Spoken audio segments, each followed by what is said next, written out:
Queridos, hoje me deu uma sensação de saudade. Confesso para vocês que me deu uma sensação de saudade. Porque eu dando os últimos retoques ali no sermão de hoje, e eu pensando, né, estamos encerrando o livro de Tiago, encerrando a nossa série de estudos sobre o livro de Tiago, e me deu, sabe, uma sensação de saudade, me deu aquela sensação de, meu Deus, está acabando, né? E eu não sei se é assim para vocês, se está sendo assim para vocês, mas para mim foi uma sensação de podia continuar, podia ir além. E é claro que a palavra de Deus, ela não se esgota e por isso não nos custa daqui uns dias voltar e retomar esse assunto de Tiago, retomar esse estudo, mas é claro, a gente sabe que tantos outros textos também precisam ser trabalhados na Bíblia Sagrada. E hoje, então, nós estamos nos caminhando para esse final da nossa série. A nossa série sobre o crescimento da fé, sobre nós termos desde o início pensado, assim como Jesus falou que é possível ter uma fé pequena, entendemos que é possível ter também uma fé grande. E nessa caminhada a gente viu que é possível, nesse exercício de fé, nesse crescimento de fé, a gente aprender a lidar com a adversidade. Foi o nosso primeiro encontro, olhando para Tiago, a gente se deparou com o Tiago dizendo assim, ó, fiquem alegres quando passarem por tribulações. Fiquem alegres quando passarem por sofrimentos. E a gente ficou pensando, né? Como assim? E aí o apóstolo Tiago foi nos orientando através do Espírito Santo como é possível a gente ter uma fé grande estando alegre. E é possível estar alegre independente da circunstância.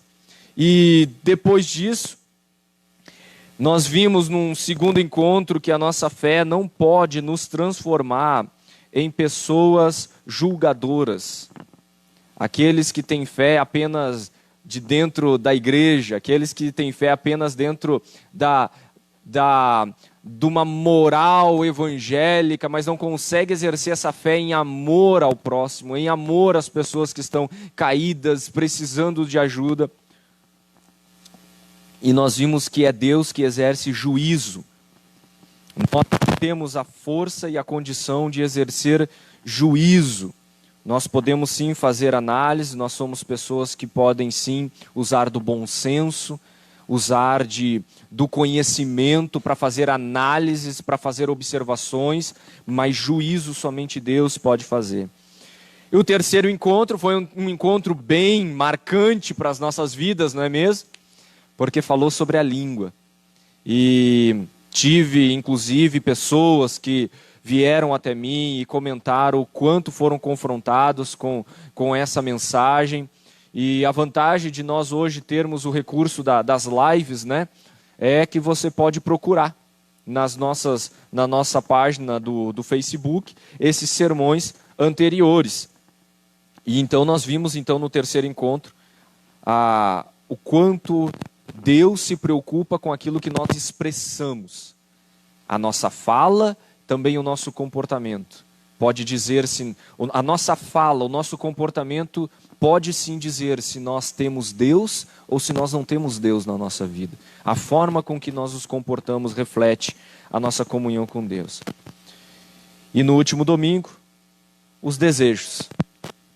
Como nós devemos desejar e como é possível desejar de forma prejudicial para a gente, de forma nociva, de forma que nos cause atrapalhos na nossa vida. E hoje, queridos, hoje eu entendi que era possível nós olharmos de novo para esta fé em crescimento e olhar o que o apóstolo Tiago foi encerrando o seu escrito nesse capítulo 5, entendendo que sim, que o apóstolo Tiago está colocando para nós que a nossa fé precisa estar na pessoa certa. Nós podemos ter fé para várias coisas. Fé de acreditar que o sol vai raiar amanhã, fé de que a chuva vai cair esta semana ou semana que vem. Nós podemos ter fé em tantas coisas. Só que a fé que a Bíblia Sagrada diz que é a fé que agrada a Deus é uma fé de dependência em Deus e no Deus verdadeiro. Quem é o Deus verdadeiro? O Deus da Bíblia Sagrada. O Deus que é apresentado na Bíblia Sagrada, de Gênesis a Apocalipse, é apresentado para nós e Ele está ali, se revelando em nós, se revelando através de Jesus Cristo, se revelando através das Escrituras. E às vezes nós estamos colocando a nossa fé em lugares errados porque nós não conhecemos o Deus verdadeiro. E uma das primeiras coisas que eu quero convidar você a ver nesse capítulo 5 é algo que é tão comum nós colocarmos a nossa fé nos nossos dias. Olha o versículo de número 1. Tiago, capítulo de número 5, versículo de número 1. Todos encontraram? Amém, glória a Deus. Ouçam agora vocês, ricos, chorem e lamentem-se, tendo em vista a desgraça que virá sobre vocês. A riqueza de vocês empobreceu, e as traças corroeram as suas roupas. Ouro e prata de vocês enferrujaram, e a ferrugem deles testemunhará contra vocês. E com fogo devorará a sua carne. Vocês acumularam bens nesses últimos dias. Vejam, o salário dos trabalhadores que ceifaram os seus campos e que vocês retiveram com fraude, está clamando contra vocês. O lamento dos ceifeiros chegou ao ouvido do Senhor dos Exércitos.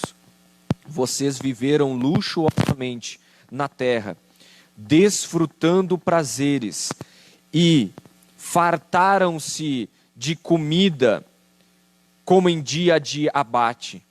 Vocês têm condenado e matado o justo sem que ele ofereça resistência. Até aí, mantenha a sua Bíblia aberta, marcadinho. Uma das coisas que nos perseguem não é de hoje.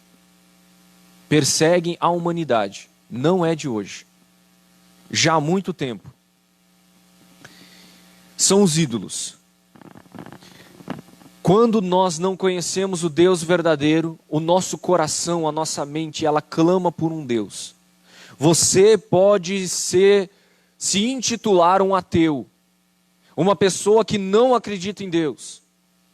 Se nós começarmos a conversarmos, ou nos relacionarmos, ou termos uma comunhão, logo eu vou perceber que você tem alguns deuses na tua vida.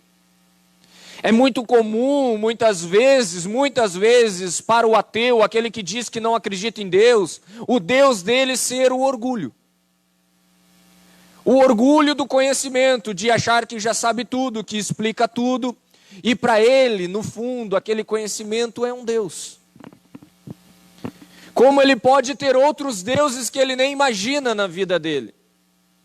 E desde o início dos relatos da Bíblia Sagrada nós vamos ver homens que se consideraram Deus, homens como Nimrod, um grande guerreiro, que as pessoas o consideravam como um grande homem valente, um grande herói. E nós vamos ver no contexto, tanto da história desse homem, que é um homem que se considerava Deus. Se nós buscarmos um pouco mais à frente as histórias da nação de Israel, nós vamos ver deuses como Baal, um deus muito famoso no Antigo Testamento, esse nome muito famoso. Nós vamos ver outros deuses que se apresentam ali para tentar fazer com que o povo se desvie, não adore o Deus verdadeiro, adore outras coisas. Deus em formato de bezerro, Deus em formato de estátua, Deus em formato de anjos e tantas outras coisas mais. Quando chega Jesus na terra, Jesus continua dizendo, cuidado que existe deuses. infiltrado e tentam se infiltrar no meio do teu relacionamento com Deus verdadeiro. E o único Deus que Jesus nomeia é um Deus chamado Mamon. Jesus já não lembra, não cita Baal, já não cita tantos outros que poderia citar do Antigo Testamento, não, ele cita um chamado Mamon. Quem é Mamon? O Deus dinheiro. O Deus do dinheiro. Ou o dinheiro. E aí a gente vai ver Jesus falando muito sobre dinheiro. E quando a gente observa Jesus falando sobre dinheiro e dando bastante destaque sobre dinheiro, ele poderia estar falando de céu, ele poderia estar falando de inferno, ele poderia estar falando da alma, ele poderia estar falando de espírito. E aí você vê, começa a olhar os evangelhos e você vê volta e meia Jesus falando de riquezas, de dinheiro, do rico. E aí você começa a observar, peraí, mas se Jesus está com esse assunto, essa pauta tão presente na pregação dele, vamos dar uma revisada na Bíblia como um todo. E aí a gente descobre que a Bíblia fala muito sobre riquezas, sobre dinheiro, sobre as finanças. E eu comecei a olhar para o apóstolo Tiago já nesse final dessa caminhada que ele está fazendo, ensinando a igreja, ensinando os irmãos dispersos pelo mundo. E eu vi como é interessante que o apóstolo Tiago, falando de fé, falando de como nós devemos praticar a nossa fé, ele vai chamar novamente esse assunto do dinheiro, das riquezas, para pauta, para reunião. Precisamos tratar sobre dinheiro. E aí ele começa nessa expressão que nós lemos aqui: ouçam vocês ricos. A sonegação de vocês, o roubo que vocês estão fazendo aos funcionários de vocês, está chegando aos ouvidos do Senhor. Sabe o que eu lembrei? Eu lembrei, quando eu li essa expressão, eu lembrei lá de Caim e Abel. Porque quando Caim mata Abel, que são lá os filhos de Adão e Eva, para aqueles que não conhecem, depois da queda, depois que Adão e Eva foram expulsos do jardim do Éden, nasce Adão e Eva, 2 filhos, Caim e Abel. E numa situação de adoração a Deus, de sacrifício a Deus, Abel entrega um sacrifício ao Senhor, Deus se agrada do sacrifício de Abel, e Caim fica com inveja. Caim fica com o coração amargurado. E ele dá espaço para aquela amargura, dá espaço para aquele sentimento ruim, e passa alguns dias e Caim mata o seu irmão, Abel, por causa de inveja, por causa de ciúmes. E a expressão que Deus usa para Caim, quando chega para conversar com Caim, é: Caim, cadê o teu irmão?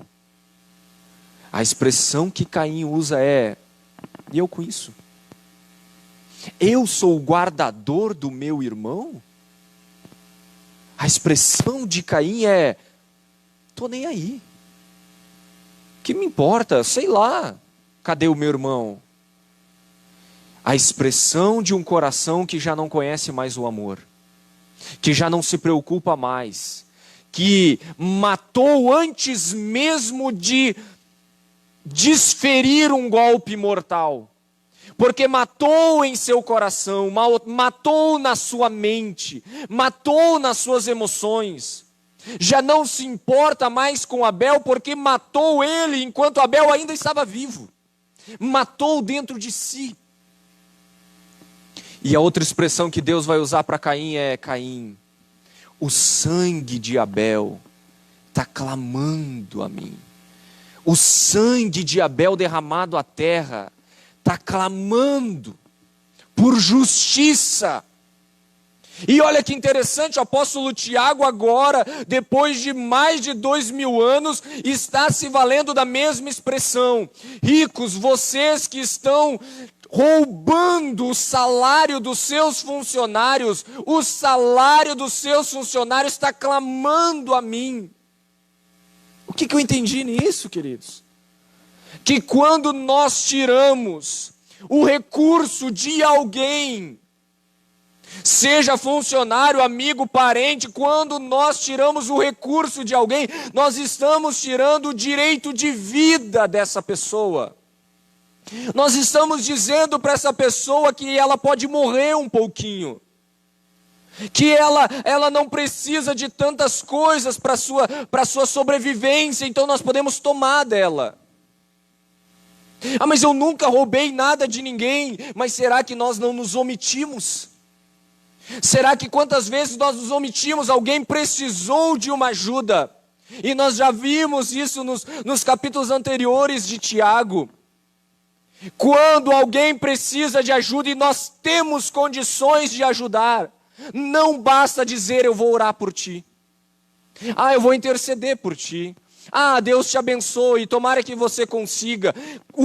Os capítulos anteriores de Tiago já nos ensinaram isso, o capítulo de número 2. Se você tem condições de ajudar e você não ajuda, você está pecando.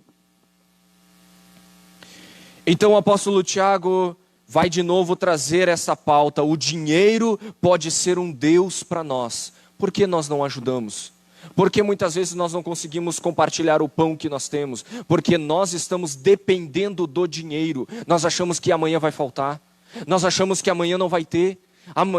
Nós achamos que aquilo que nós temos foi através do nosso suor, através do nosso esforço. Onde já se viu, eu conquistei isso com tanto esforço. E aí o que eu estou dizendo? Que o que é o Deus para mim, aquilo que me sustenta diariamente, não é o Deus verdadeiro, é as riquezas. No passado, se nós pegarmos o Antigo Testamento, nós vamos ver, as pessoas ofereciam aos falsos deuses a sua vida muitas vezes, se matavam aos deuses, e quando não faziam isso, ofereciam seus filhos aos deuses, matavam seus filhos em sacrifício aos deuses. Nós hoje, olhando assim, dizemos, graças a Deus, nós não estamos nesse tempo. Não tem pessoas aí sacrificando crianças aos falsos deuses, ainda que existem sim no nosso dia religiões que ainda fazem isso. Mas nós, o Brasil, alguém pode dizer, não, mas aqui no Brasil não há. Será que muitas vezes nós não estamos trocando a companhia de nossos filhos, de nosso cônjuge, da nossa esposa, do nosso marido, por causa do dinheiro? Porque eu preciso ganhar mais, porque eu preciso trabalhar mais, porque eu preciso de mais recurso, porque eu preciso sustentar essa família, por isso que eu preciso ter 2, 3, 4, 5 empregos, fazer 20 horas extra no dia. Nem é possível fazer 20 horas extra no dia. Será que nós não estamos sacrificando aquilo que Deus já nos entregou e aquilo que Deus já está sustentando pela sua graça em prol de um ídolo chamado dinheiro? Mas a segunda coisa, queridos, olha no versículo de número 7. Portanto, irmãos, sejam pacientes até a vinda do Senhor. Vejam como o agricultor aguarda que a terra produza a preciosa colheita, e como espera com paciência até virem as chuvas de outono e da primavera. Sejam também pacientes e fortaleçam o seu coração, pois a vinda do Senhor está próxima. Irmãos, não se queixem uns dos outros, para que não sejam julgados. O juiz já está à porta. Irmãos, tenham os profetas que falaram em nome do Senhor como exemplo de paciência diante do sofrimento. Como vocês sabem, nós consideramos felizes aqueles que mostraram perseverança. Vocês ouviram falar sobre a perseverança de Jó e viram o fim que o Senhor lhe proporcionou. O Senhor é cheio de compaixão e de misericórdia. Nesses textos parece que Tiago está mudando de assunto, mas ele não está, queridos. Se a riqueza não te tem, se o dinheiro não te tem, é bem conhecido inclusive essa expressão, que você pode ter dinheiro, mas o dinheiro não pode te ter. Se você tem domínio sobre o dinheiro e não é o dinheiro que te domina, agora você precisa entender algo, que o dinheiro te dá possibilidades. Porque, queridos, sejamos sinceros e honestos, o dinheiro nos abre muitas portas. Se você precisa de um tratamento médico, cirúrgico, e você depende de um sistema governamental, pode ser que você leve 6, 8 meses para conseguir aquele tratamento. Se a tua conta corrente está recheada, você vai lá e saca o dinheiro, chega naquela clínica, aquele hospital, seja lá onde você for, e você consegue no outro dia aquele tratamento. Então, eu não preciso de dinheiro. Ou você não conhece a força que ele tem, ou você não está dando atenção a que Jesus está falando de que ele tem sim poder e ele pode se tornar, como eu já falei, um Deus na nossa vida. Então, força ele tem. Então, como é que eu ajo se eu não vou depender do dinheiro? Eu vi o apóstolo Tiago te convidando a ter paciência. A ter paciência. Se você não vai depender dos recursos dessa terra, você precisa ter paciência. Porque sem os recursos dessa terra, você já não age mais no teu tempo. Você vai começar a caminhar no tempo de Deus. E no tempo de Deus é um tempo que normalmente é diferente do nosso. Por isso que Tiago dá esses 3 exemplos e eu quero que você observe esses 3 exemplos. O primeiro deles, querido, é sobre a colheita. O versículo 7, vejam como o agricultor. Primeira lição de paciência, seja como um agricultor. Como é que o agricultor faz? Ele semeia, ele prepara a sua terra, ou seja, ele tem um esforço, ele se propõe a agir, ele se propõe a se mexer, e ele faz o quê? Ele prepara a terra, depois ele lança a semente, e em algumas das plantações ele ainda tem que, durante aquele processo de aguardar a semente germinar, vir com a enxadinha, né? E lá tirando o matinho, tirando a erva daninha que vai crescendo junto, até aquela planta se fortalecer e crescer por conta. Ora, a primeira lição que eu vi nesse ato de ter paciência é que existem circunstâncias na nossa vida que nós vamos esperar em Deus trabalhando. Nós vamos esperar em Deus agindo, dando manutenções, lançando sementes. É Deus que dá a colheita. Agora nós estamos nessa realidade tão triste, temos orado tanto por isso, a nossa escassez de chuva. Os nossos agricultores estão no aguardo de chuva. Aqueles que têm mais recurso agem. Compram um pivô, compram uma irrigação artificial. Mas aqueles que não têm, aguardam a chuva. Enquanto aguarda, tem que pensar que planta eu vou colocar depois, como é que eu trabalho essa terra, e se vir uma chuvarada, como é que eu dou direcionamento para a água, para a própria água da chuva não destruir a minha plantação. Trabalha. Ele espera a planta crescer, confia em Deus, que Deus vai dar o crescimento daquela planta, mas ele trabalha, ele se mexe. É a primeira forma de nós termos paciência no Senhor. Precisamos ter discernimento espiritual para saber quando nós temos que estar sentados, dizendo Deus vai agir, e quando nós temos que nos levantar e dizer eu estou esperando no Senhor, caminhando, me mexendo. O segundo exemplo que Tiago dá é os profetas. Vejam os profetas. Os profetas são aqueles que trouxeram uma mensagem sobre o Cristo e tiveram que ter paciência mediante sofrimento. Oh, queridos, se nós observarmos a história dos profetas, nós buscaríamos mais a Deus e pediríamos mais misericórdia ao Senhor. Muitos profetas tiveram a sua vida ceifada, foram mortos, antes mesmo de ver a sua mensagem ser cumprida, a mensagem de Deus ser cumprida. Outros passaram por prisões, passaram por açoitamentos, porque trouxeram uma mensagem de Deus à terra. E o apóstolo Tiago vai olhar e vai dizer: igreja, lembra dos profetas? Eles também tiveram paciência, mesmo em meio ao sofrimento. E que tipo de paciência nós podemos tirar a lição? A paciência dos profetas é qual?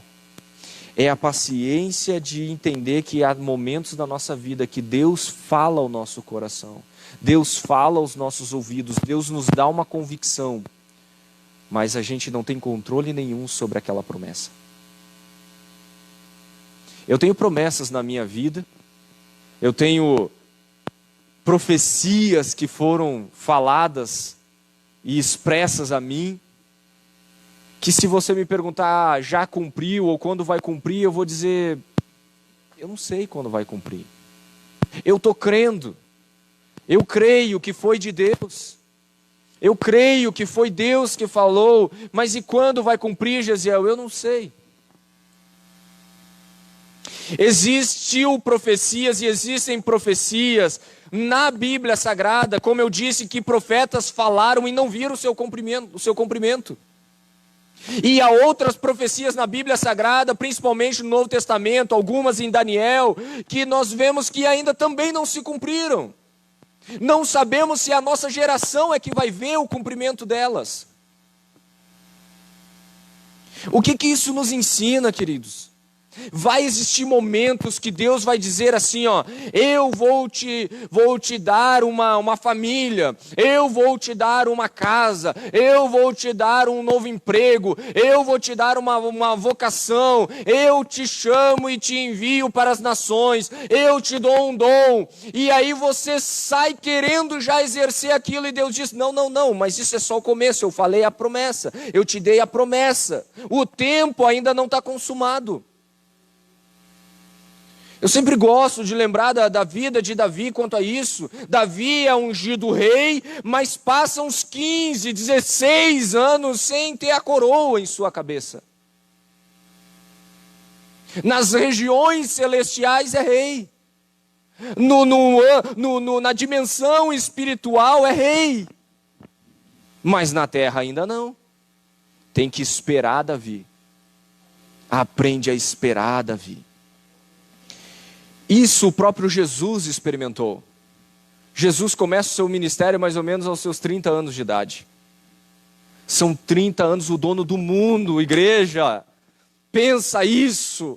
Por que nós somos tão ansiosos, tão afobados? São 30 anos de idade, o dono do mundo está caminhando na terra e ele está em silêncio, aguardando o tempo que o pai vai dizer, vai meu filho. Agora chegou a hora, vai pregar, vai fazer os sinais e as maravilhas. A paciência de ter uma palavra de Deus. Não, mas eu sei, Deus me falou tal coisa. Não, eu já fiz o projeto, vai dar certo essa construção, vai dar certo esse sonho. Deus disse que é a hora. Precisamos ter paciência que nem os profetas, de trazer uma mensagem de Deus, mas esperar o tempo. O terceiro exemplo que Tiago dá é de Jó. Para aqueles que conhecem a história de Jó, ei, homem paciencioso, hein? Este tem paciência em meio ao sofrimento. E que tipo de paciência é essa que Jó ensina para nós e Tiago está nos relembrando? Deixa eu recapitular com você. Primeiro, é a paciência do agricultor, que enquanto espera, trabalha. A segunda é a paciência do profeta, que já tem a resposta de Deus, já tem a fala de Deus, a autorização de Deus, mas não tem o tempo de Deus ainda. A terceira é semelhante à de Jó. Você está no meio da circunstância e você não sabe de onde veio, você não sabe como escapa daquilo, e você não sabe quando é que aquilo termina, se é que termina. Porque quando nós olhamos a história de Jó, Satanás está ali provocando a Deus para destruir com a vida de Jó, para destruir com a moral de Jó, para destruir com a saúde de Jó. Mas Jó não sabe que essas coisas estão acontecendo. Jó está só sofrendo. Jó só recebe as notícias ruins. Deus não está ali junto com Jó dizendo: Jó, tenha paciência. Eu estou mostrando para Satanás que você não vai me negar. Eu estou mostrando para Satanás que você não vai me abandonar. Eu estou mostrando para Satanás que você é um verdadeiro adorador. Não, Deus não está dizendo isso para Jó. Ele está simplesmente sofrendo. Quem sabe é assim que você chegou aqui essa noite. Você está no meio de uma situação que você não sabe de onde veio. Você pode estar de repente até exatamente como Jó, com amigos à tua volta querendo dizer de onde veio esse problema. Ah, é porque tu tem pecado, ah, é porque tu mente, é porque tu dá calote, é porque tu não vai na igreja, é porque tu falta culto. Esse problema está acontecendo por culpa tua, Jó. De repente você pode estar assim. Essa também é uma paciência que nós precisamos ter discernimento para entender, que é a paciência de sentar e dizer: Deus, eu não vou negar, no resto eu não sei. A situação de Jó. Deus, eu não vou abandonar. E o restante, Jó? Eu não sei. Família eu não tenho, saúde eu não tenho, reputação eu não tenho.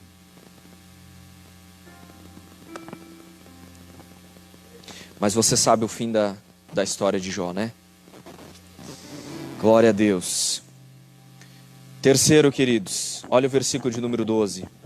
Sobretudo, meus irmãos, não jurem, nem pelos céus, nem pela terra, nem por qualquer outra coisa. Seja o sim de vocês sim, e o não, não, para que não caiam em condenação. Jesus, aqui Tiago cita exatamente a expressão de Jesus no Sermão do Monte, Mateus capítulo 5. Exatamente a mesma expressão de Jesus. Não fica fazendo promessa, não fica jurando, não fica garantindo coisas que você não pode garantir. Você agora entendeu que você precisa ser paciente, então espera. Não fica dizendo assim que passar este problema, então eu... Não faz isso. Você não sabe o dia do amanhã. Assim que Deus me abençoar, então eu... Não faz isso. Você não tem controle total sobre a tua vida. Quando você disser que você vai, dá um jeito de ir. Porque a palavra do discípulo de Jesus é sim. E quando ele diz sim, é sim. E quando ele diz não, é não. Ele não precisa de estruturas externas dizendo assim, ó, não, é sim, inclusive eu chamo o Bruno aqui para reforçar a minha palavra. Não, não, não. Se eu disse que eu vou, eu vou. Ah, e quem garante? Não garante, eu não sou Deus para garantir. Mas eu estou prometendo. E se nós observarmos lá no Mateus capítulo 5, nós vamos ver que o que Jesus está propondo é: sejam verdadeiros, para que quando vocês falharem, o histórico de vocês de acerto seja maior do que das falhas. Quando nós vamos ter pessoas acreditando que o nosso sim é sim e o nosso não é não. Quando nós temos mais acertos do que falhas na nossa vida. Porque nós vamos falhar, não se engane, nós vamos falhar. Você pode estar 200 anos dentro de uma igreja evangélica, você vai falhar com alguém, você vai falhar consigo mesmo e você vai falhar com alguém. Só que você precisa ter mais acerto do que falhas, para que o teu histórico, o teu crédito, seja positivo e não negativo. E em quarto e último ponto, queridos, versículo de número 13. Entre vocês há alguém que está sofrendo? Que ele ore. Há alguém que se sente feliz? Que ele cante louvores. Entre vocês há alguém que está doente? Que ele mande chamar os presbíteros da igreja para que esses orem sobre ele e o unja com óleo e em nome do Senhor. A oração feita com fé curará o doente. O Senhor o levantará. E se houver cometido pecado, ele será perdoado. Portanto, confessem os seus pecados uns aos outros e orem uns pelos outros para serem curados. A oração de um justo é poderosa e eficaz. Elias era humano como nós. Ele orou fervorosamente para que não chovesse, e não choveu sobre a terra durante 3 anos e meio. Orou outra vez e os céus enviaram chuva e a terra produziu os seus frutos. Meus irmãos, se algum de vocês se desviar da verdade e alguém o trouxer de volta, lembre-se disso. Quem converte um pecador do erro do seu caminho, salvará a vida dessa pessoa e fará que muitíssimos pecados sejam perdoados.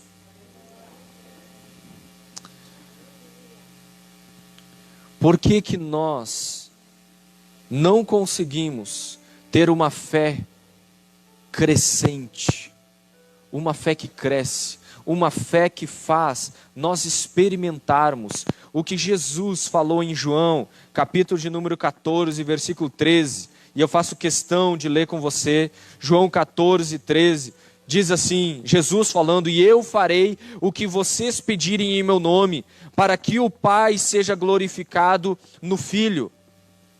E eu farei o que vocês pedirem no meu nome. Por que é que nós não recebemos as coisas que nós pedimos? Por que é que a nossa fé é tão pequena e nós não recebemos as coisas que nós pedimos?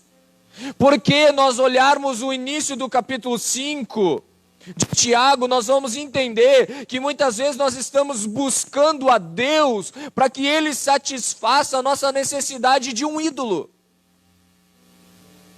Quando nós observamos as nossas orações, nós estamos pedindo bens, nós estamos pedindo recursos, nós estamos pedindo casa, carro, dinheiro, estamos pedindo coisas desta vida.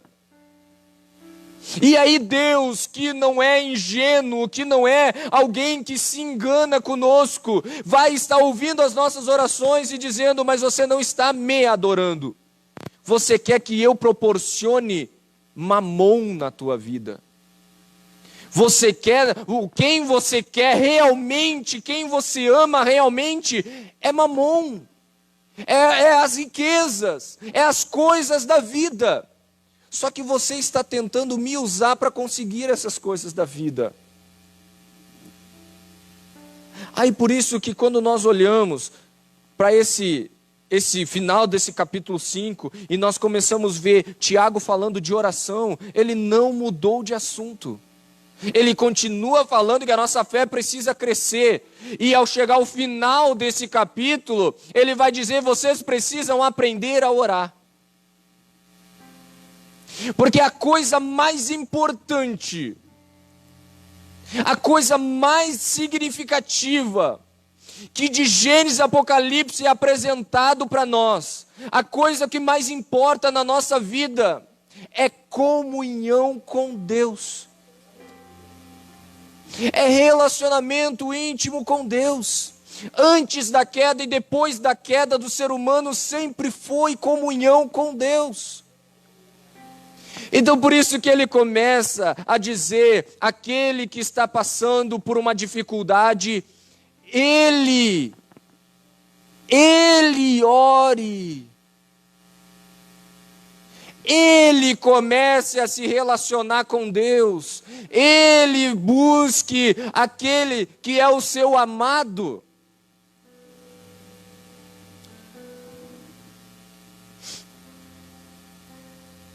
Quantas vezes, queridos,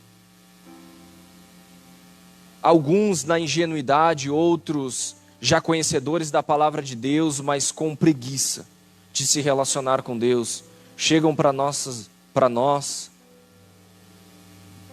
e pedem: ora por mim, ora por mim.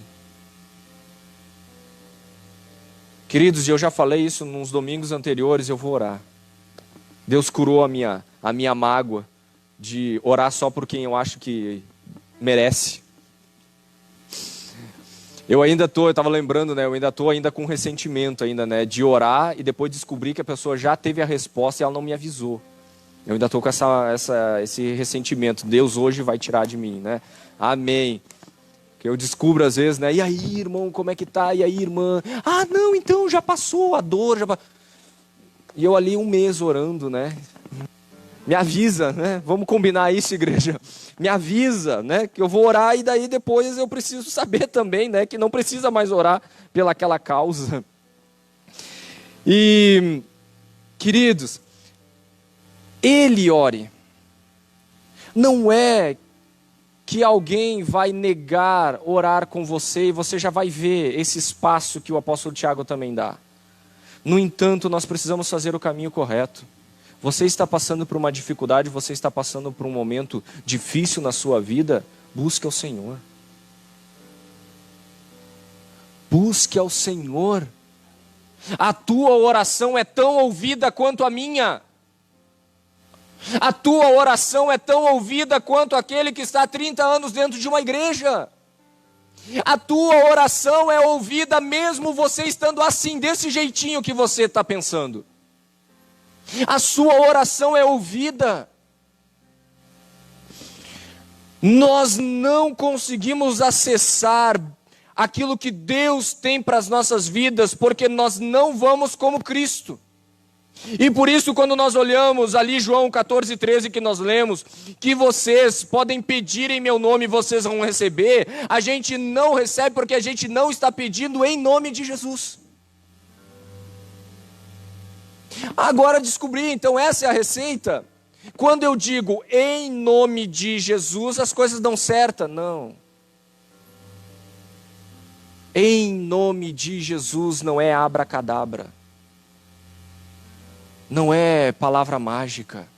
Em nome de Jesus é entender que você representa Jesus. Você está em nome de alguém. Aos pouquinhos, né, o filhão já está se locomovendo aí, mais perto, né, alguns comércios aí pertinho. Esses dias eu mandei ele com a bicicleta dele. Ele chegou lá no comércio, comprou, pagou, voltou para casa. Fiquei todo feliz, né? Está crescendo o menino. A ida dele àquele comércio, mesmo se ele não tivesse dinheiro, provavelmente naquele comércio ele receberia, porque as pessoas saberiam em nome de quem ele está indo.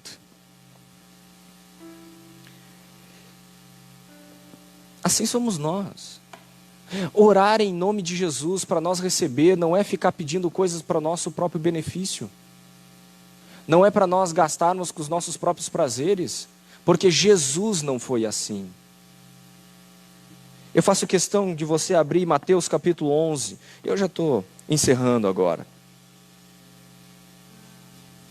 Mateus capítulo de número 11. Quer as tuas orações respondidas? Olha o versículo de número 26. Mateus 11 e 26. Sim, Pai, pois assim foi do teu agrado.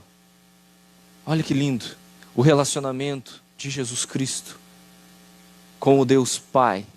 Sim, Pai, assim foi do teu agrado.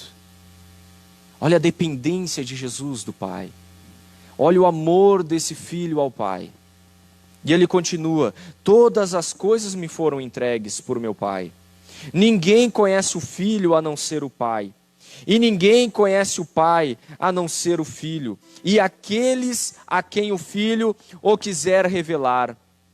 Venham a mim, todos os que estão cansados e sobrecarregados, e eu lhes darei descanso, ou eu lhes aliviarei. De repente está na tua Bíblia. Tomem sobre vocês o meu jugo e aprendam de mim, pois sou manso e humilde de coração, e vocês encontrarão descanso para as suas almas, pois o meu jugo é suave e o meu fardo é leve.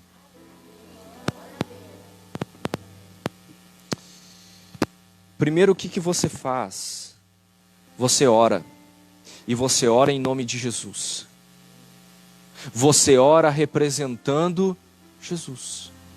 As tuas petições é representando Jesus. Quando você está na sua casa, você precisa estar na sua casa em nome de Jesus. Quando você está na igreja, você precisa estar em nome de Jesus. Como é que eu sei se eu estou em nome de Jesus? O que você está fazendo é o que Jesus faria no seu lugar? Jesus estaria fazendo exatamente o que você está fazendo neste momento. Jesus faria o que você está fazendo dentro do teu trabalho, dentro lá da tua loja, do teu negócio, da tua empresa, dentro lá enfim, aonde você mora, da sua casa, do seu bairro, da sua cidade.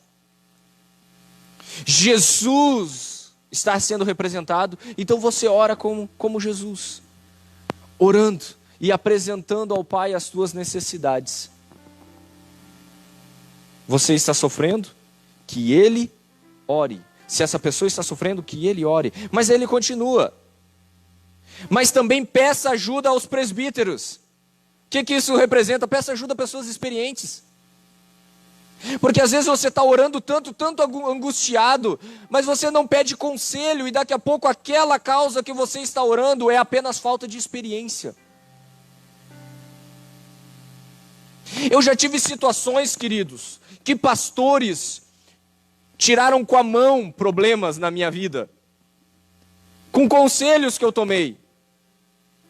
Essas expressões que a gente usa, né? Foram lá e tirou com a mão. Uau, 15 minutos de conversa e Jesus, eu deveria saber disso. Mas eu já tive situações, queridos, que foi psicólogos que me ajudaram. Que em conversas terapêuticas, pessoa perguntando, daqui a pouco, mas e Gesiel, e quem sabe tal coisa? E aí raiva, eu deveria saber disso também. Pois é, verdade, tem razão. Às vezes está orando por uma angústia tão grande, um problema tão grande, uma depressão tão grande, Deus me responde, já procurou ajuda profissional? Já procurou ajuda de alguém que pode te dar um conselho através da experiência? Eu aconselho, não uma, mas várias pessoas, até para o meu tamanho, pessoas que lidam com negócios, com finanças. Não sou especialista na área, mas acabo aconselhando. Queridos, volta e meia eu estou indicando pessoas que eu conheço, que são profissionais da área e que têm muito mais experiência para lidar com aquela situação do que eu. E que eu digo, olha, essa situação aqui, a resposta de Deus para essa situação não é um milagre da noite para o dia. A resposta de Deus para essa situação é você tomar conselho com um empresário mais experiente. A resposta de Deus para você é você tomar conselho com um contador, com um advogado. Nessa expressão do apóstolo Tiago, ele diz sobre os presbíteros, que eram os anciãos da igreja na época. Aquelas pessoas que tinham experiência. Chame eles. Pode ser que ele diga assim, isso aí, nós vamos orar, mas isso aí é para o médico. Isso aí tu precisa consultar. Isso aí tu precisa tomar remédio. Então tome conselho, porque pode ser que você esteja orando. E Deus está ouvindo as suas orações, mas Ele está dizendo para você, vai procurar uma ajuda mais experiente, mas você não vai. Acreditando num milagre que não vai chegar. A terceira coisa da oração é ore junto com pessoas. Porque o apóstolo Tiago vai dizer também: confesse os seus pecados uns aos outros e levem as causas uns dos outros em oração. Ore junto também. 7h da manhã, a igreja está aberta para você orar. Você tem na quarta-feira orações. Aqui na sede, você tem nas congregações.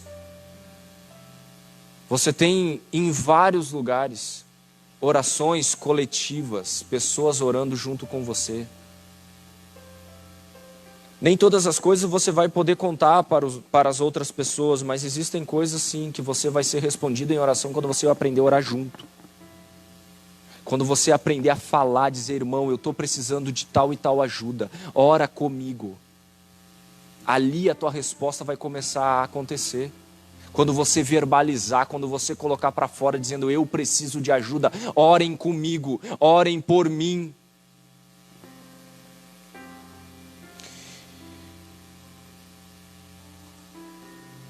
E aí você observou a leitura de Mateus, uma característica de Jesus? Por que a alma de você está tão aflita? É porque a tua fé está pequena? É porque você não está crescendo em fé? É porque você não está conquistando as coisas? Não.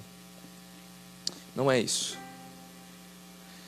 É porque Jesus ainda não é Senhor na tua vida. Porque no versículo 17, no versículo 29, desse texto que nós lemos, de Mateus capítulo 11, 26, nós vamos ver Jesus dizendo: eu sou manso e humilde de coração. Respondam silenciosamente para a tua consciência. O que Jesus diz depois não é exatamente o que nós estamos sofrendo nos nossos dias? A falta de descanso para a nossa alma. Estamos correndo, estamos cansados, estamos estressados, estamos apavorados, não temos descanso para nada. Os dias passam e a gente nem observa. Deixa eu te falar algo que parece não ser espiritual. Quantas vezes você olhou para a lua? Você já observou que nós estamos numa lua linda e maravilhosa? Quando você sair da igreja, provavelmente ela já vai estar ali na frente, ali, te esperando. Isso aí é coisa para gente apaixonada, que fica olhando para a lua. Você observou que você está na primavera e as flores estão tão lindas?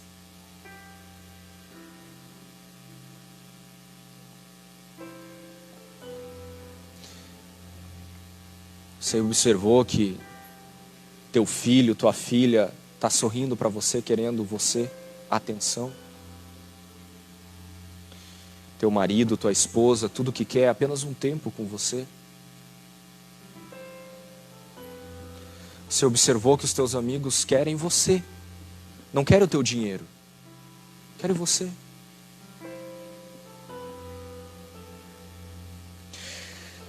As nossas orações e a nossa fé vai crescer e as nossas orações serão respondidas quando nós formos que nem Cristo, e nós orarmos que nem Cristo, e entendermos que Cristo é manso e humilde de coração. Cristo está em paz. Cristo tem mansidão na sua vida, Cristo tem mansidão no seu coração, e por isso a sua alma está em paz. Eu quero orar por você. Peço você se colocar em pé neste momento.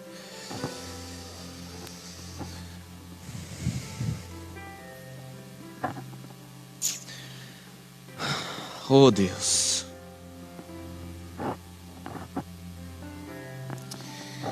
Deixa eu orar por você nesse momento. Se você sabe orar, você ore ao Senhor em nome de Jesus aí. Se você não sabe orar, você vai silenciar a tua mente, as tuas preocupações, e eu quero orar por você. Deus e Pai, 5 domingos nós viemos caminhando, olhando para Tiago e observando o quanto a nossa fé precisava crescer. O quanto nós estávamos caminhando numa ingenuidade, caminhando numa meninice, numa criancice, querendo, achando que éramos o centro das atenções. Mas o Senhor nos colocou num outro patamar, um patamar da dependência do Senhor e da consciência de que nós temos pessoas para cuidar. Nós temos vidas que precisam dos nossos cuidados. O Senhor nos colocou numa outra dimensão, a dimensão de nós estarmos no centro da tua vontade e representando o Senhor nesta terra. E hoje fomos relembrados que o Senhor tinha no seu caráter, no seu testemunho, a mansidão, e o Senhor tinha também a humildade. O Senhor tinha uma alma descansada, porque o Senhor não estava aflito, e nós queremos ter essa alma descansada, com todas as nossas preocupações aos teus pés. Nos ensina, Senhor, a encerrar esta nossa série de estudos, aprendendo a orar, a entregando tudo ao Senhor e confiando de uma vez por todas as nossas vidas ao Senhor. Em nome de Jesus, amém e amém. Glória a Deus. Amém. Pode tomar o teu assento.